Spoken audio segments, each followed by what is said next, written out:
मेरे सम्मानित निवेशकर्ता साथीगण, सर्वप्रथम मैं ये कामना करता हूँ, ईश्वर से प्रार्थना करता हूँ कि कोरोना महामारी के इस दूसरे कठिन दौर में आपका जीवन पूर्णतः सुरक्षित रहे और आप सपरिवार स्वस्थ रहे। हमारा और आपका 43 वर्षों का लंबा साथ है। आपके साथ हमारे रिश्ते केवल व्यवसाय के ही नहीं, बल्कि पारस्परिक विश्वास और भावनाओं के भी हैं। हमने आप निवेशकर्ता साथियों के हितों को हमेशा सर्वोच्च प्राथमिकता दी है। हम हमेशा चाहते रहे हैं कि आपका देय भुगतान समय पर हो, जैसा कि हम करते भी रहे हैं, और आपको किसी तरह की कठिनाई का सामना न करना पड़े। लेकिन पूरी सदाशयता के बावजूद कभी कभी हालात काबू से बाहर हो जाते हैं और हम कुछ नहीं कर पाते। मैंने दिसंबर 2020 में कहा था कि 31 मार्च 2021 तक हम विजयी होंगे, यानी अपने व्यवसायों को दुरुस्त कर लेंगे, जिससे आप साथियों को पुनर्भुगतान करने की प्रक्रिया को तेज गति से आगे बढ़ा सकेंगे। लेकिन ऐसा नहीं हुआ। हम मान के चल रहे थे कि कोरोना की पहली लहर का जो प्रभाव था वो समाप्त हो जाएगा और हमारी व्यावसायिक गतिविधियां फिर से रफ्तार पकड़ लेंगी। अपने इस अनुमान के आधार पर हमने अपनी सारी व्यावसायिक योजनाएं इस तरह आगे बढ़ाई थी ताकि हम आप साथियों का भुगतान जल्दी से जल्दी कर सके, मगर यह संभव नहीं हुआ और आज 31 मार्च के बाद मैं दोषी होने के कटघरे में खड़ा हूं। लेकिन मैं पूरी तरह सोच समझ कर कहना चाहता हूं कि मैं और संस्था का प्रबंधक इसके लिए जिम्मेदार नहीं है। हम दोषी नहीं हैं। हम दोषी नहीं हैं। हमसे कतई कोई गलती नहीं हुई है। आप इस बात को जरूर समझेंगे और मानेंगे जब आप मेरे सभी बातों को सुन लेंगे। दरअसल हम यह अनुमान नहीं लगा सके। हम नहीं, दुनिया भर में कोई भी अनुमान नहीं लगा सका कि कोरोना महामारी की दूसरी लहर इतनी भयावह होगी और हमारी सारी योजनाओं को बुरी तरह ध्वस्त कर देगी। दूसरी मार अमेरिका में करीब नवंबर 2020 में शुरू हुई। अगर भयानक कोरोना की यह दूसरी मार नहीं पड़ती तो न केवल अपने व्यावसायिक योजनाओं को हम बहुत आगे बढ़ा चुके होते, बल्कि अपने निवेशक साथियों को भुगतान करने की प्रक्रिया को भी पूरा कर रहे होते। यहाँ यह बताना जरूरी है कि हमारे सारे के सारे 8 व्यावसायिक स्रोत विदेश से जुड़े हुए हैं। हर वो देश जिससे हम व्यवसाय कर रहे हैं कोरोना की चपेट में आ गया। उनके साथ जो सहज व्यावसायिक गतिविधियां आगे बढ़ रही थी वो सब बाधित हो गई। मेरा कहने का तात्पर्य यह है कि कोरोना की मार ने हमें बुरी तरह परेशान कर दिया। अमेरिका एवं कई अन्य देशों में कोरोना की दूसरी खतरनाक लहर आने पर दीर्घकालिक लॉकडाउन हो गया। सारी व्यावसायिक गतिविधियां ठप हो गई। तमाम प्रगति रुक गई। कुछ अन्य देश जहां से हमारा काम हो रहा है वहां लॉकडाउन तो हट गया, मगर आज वहां से कोई हिंदुस्तान नहीं आना चाह रहा है, क्योंकि हिंदुस्तान में कोरोना का बहुत बुरा हाल है। मैं बताना चाहता हूं कि हमारे बहुत से बनते हुए काम भी छोटे छोटे विघ्न बाधाओं से रुक जा रहा है। ये विघ्न बाधाएं प्रत्यक्ष या परोक्ष रूप से मुख्यतः कोरोना के कारण ही पैदा हो रही है। यानी विघ्न बाधाओं का कारण किसी न किसी रूप में कोरोना से ही जुड़ा हुआ है। पिछले महीनों में हमारे सामने कैसे कैसे परिस्थितियां पैदा हुई, इसकी एक छोटी सी तस्वीर आपके समझ रख रहा हूं। एक मामले में विदेश से रुपया 14,700 करोड़ की राशि सहारा के लिए भारत आ चुकी है, मगर एक बहुत ही छोटे मसले पर मुंबई की एक निचली अदालत में मामला फंस गया है बिना मतलब।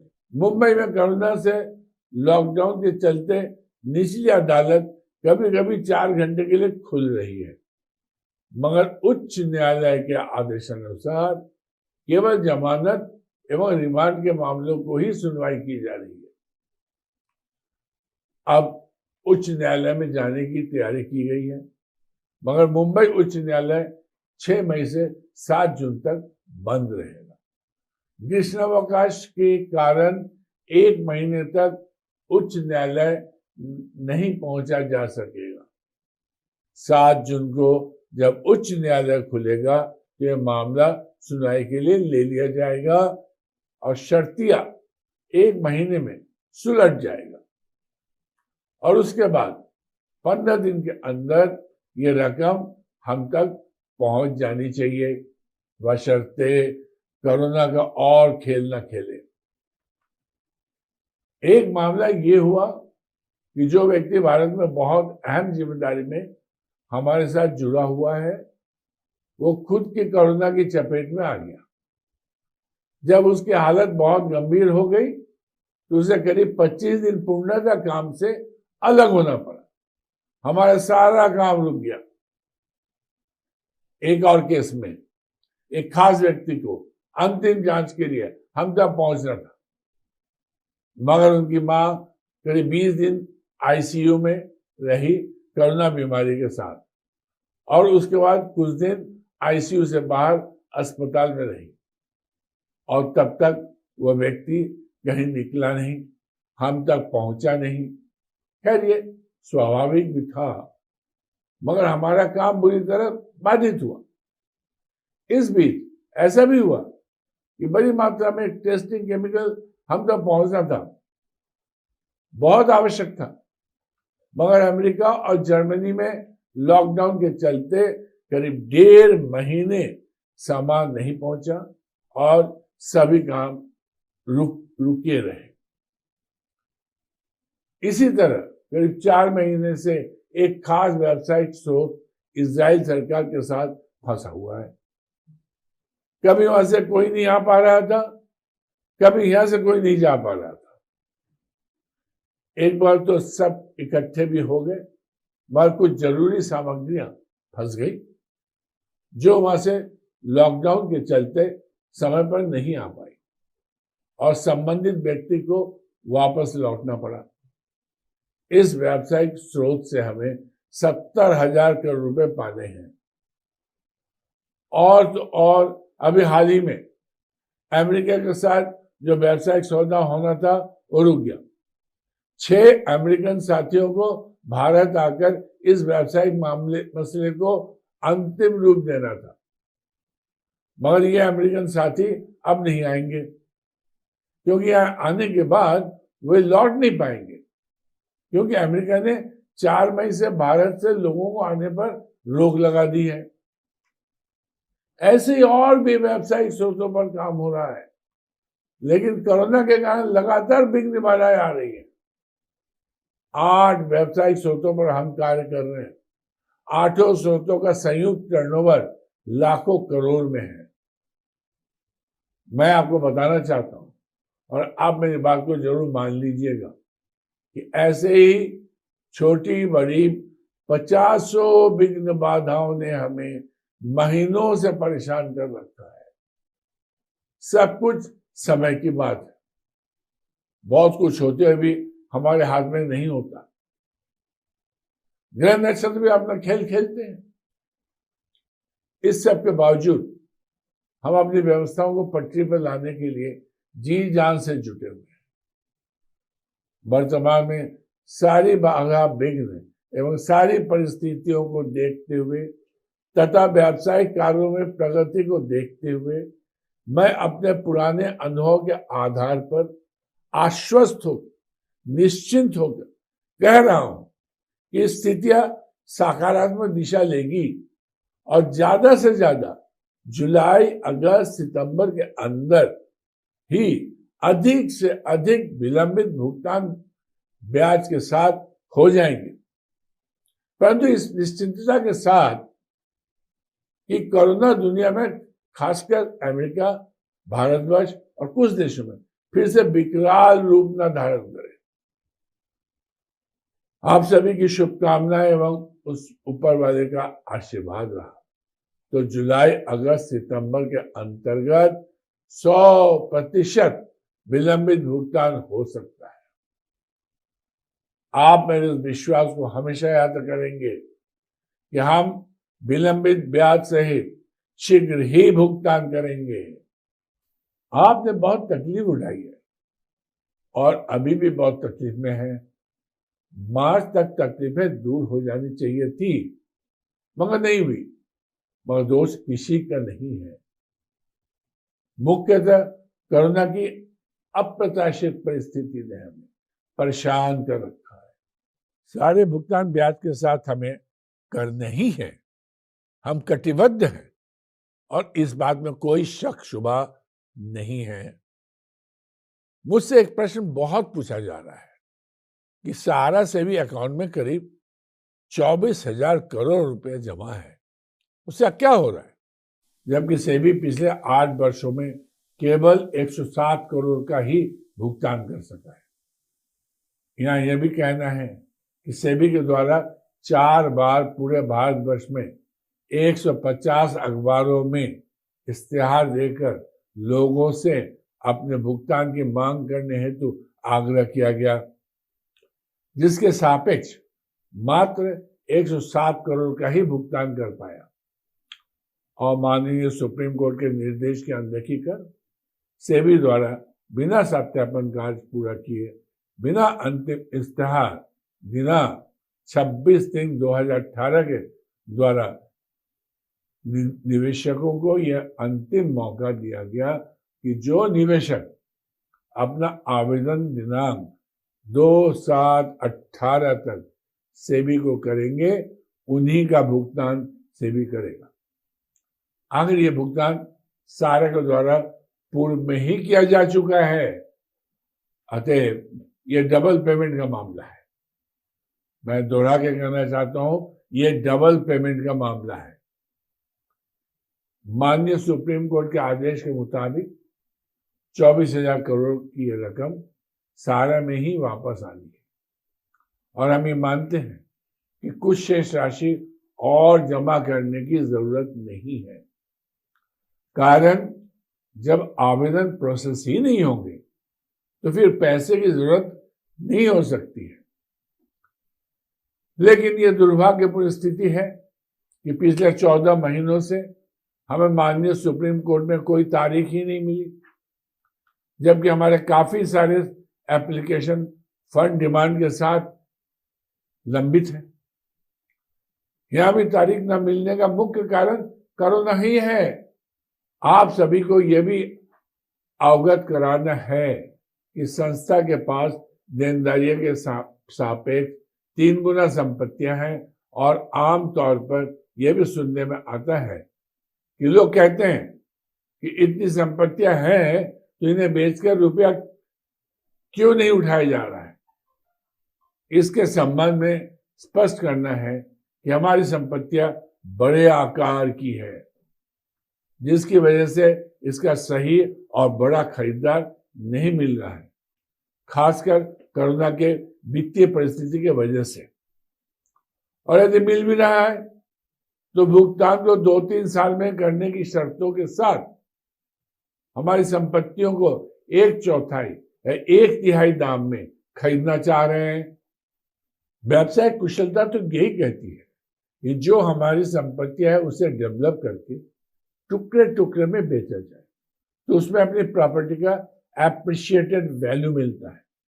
और रियल एस्टेट में यानी कि जमीनों में इसलिए पैसा लगाया जाता है कि उस जमीन का डेवलपमेंट कर उसे प्लॉटिंग अथवा कंस्ट्रक्शन कर अलग अलग व्यक्तियों को बेचा जाए, जिससे कि ज्यादा से ज्यादा मुनाफा कमाया जा सके। जैसे एमी वैली में करीब 10,000 एकड़ जमीन है। यदि इसे डेवलप करते हुए घर बनाकर बेचा जाता है तो उसे जमीन के दाम के सापेक्ष सिर्फ मुनाफा ही 4 गुना से अधिक प्राप्त होगा। यहाँ ये भी बताना जरूरी है कि अगर इतने सस्ते में अपनी संपत्तियों को बेच देंगे तो निकट भविष्य में अपनी देनदारियों का भुगतान पूरे तौर पर नहीं हो पाएगा। मैं दोहरा के कहना चाहता हूं कि अगर हम सस्ते में बेच दिए तो हमारी देनदारियों का भुगतान पूरे तौर पर नहीं हो पाएगा। साथ ही बेचने से कोई फायदा भी सम्मानित निवेशकर्ताओं को नहीं होगा, क्योंकि माननीय सुप्रीम कोर्ट के द्वारा लगाए गए एम्बार्गो, जिसके तहत हमें इन संपत्तियों को बेचने से प्राप्त होने वाली संपूर्ण धनराशि को सहारा सेवी अकाउंट में जमा करना होगा और इस प्रकार सम्मानित निवेशकर्ताओं को 1 रुपये तक का भुगतान नहीं हो पाएगा। इसके अलावा आपका मुझसे कोई भी प्रश्न हो तो उसे सहारा के किसी भी फील्ड प्रबंधक को दे दें और वो कार्यकर्ता आगामी मीटिंग के दौरान मुझसे उन प्रश्नों को पूछकर आपका जवाब आप तक पहुंचाएंगे। अपनी बात समाप्त करने से पहले मैं आप सबसे एक अनुरोध अवश्य करना चाह रहा हूं कि इस दौर में कतई लापरवाही ना बरतें। कोरोना की दूसरी लहर पहली लहर की तुलना में बहुत ज्यादा खतरनाक और मारक है। विशेषज्ञ बता रहे हैं कि हवा के जरिए भी संक्रमण फैल रहा है। ऐसी सूरत में सुरक्षा संबंधी हर उपाय अपनाने और पूरी सावधानी बरतने की जरूरी है। मैं अपने अनुभव के आधार पर आप सबको स्पष्ट और सख्त सलाह दे रहा हूं कि थोड़े से भी लक्षण प्रकट होने पर टेस्ट कराने में विलंब न करें।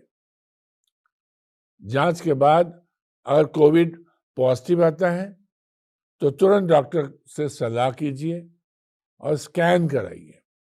इससे फेफड़ों में असर का पता चल जाएगा। साथ ही खून की जांच जरूर कराइए, जिसमें करीब 7 जांच होते हैं। उन जांच से पता चलेगा कि खून पतला करने की दवा देनी है कि नहीं, और देनी है तो कितनी मात्रा में देनी है। साथ ही ये भी पता चलता है कि स्टेरॉइड देना है कि नहीं, और देना है तो कितना देना है।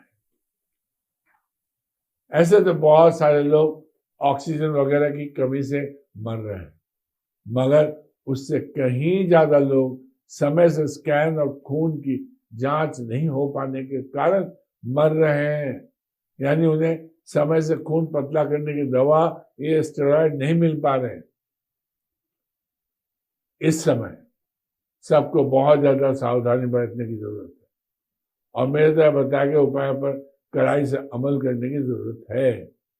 अगर आपका डॉक्टर नहीं समझता है या नहीं सुनता है तो उस पर सख्ती से दबाव डालें और जांच अवश्य करवाएं, ताकि उनके हिसाब से उचित इलाज तय हो सके।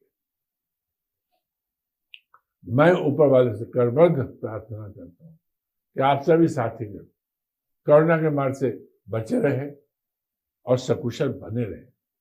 हाँ, अब अंत में मैं यही कहना चाहूंगा कि आपका धरोहर सुरक्षित है, पूर्णतया सुरक्षित है, और आप अपना प्यार एवं विश्वास हमारे ऊपर बनाए रखें। हम शीघ्र ही इन स्थितियों से उबर जाएंगे। दिनांक 31 मार्च के बाद आप सभी तक पहुंचने में विलंब हुआ, इसके लिए आप सभी से माफी चाहता हूं। इसका कारण यह था कि मैं स्वयं बुरी तरह से कोरोना से ग्रसित हो गया था। मुझे ये भी समाचार मिला है कि हमारे कार्यकर्ताओं एवं सम्मानित निवेशकर्ताओं के परिजन भी इस महामारी के कारण आकस्मिक मृत्यु को प्राप्त हुए हैं। इसके लिए मैं आत्मिक श्रद्धांजलि अर्पित करता हूं और मृत आत्माओं की शांति के लिए प्रार्थना करता हूं। आप सभी बड़ों को मेरा प्रणाम एवं उन छोटों को प्यार भरा आशीर्वाद। सहारा प्रणाम।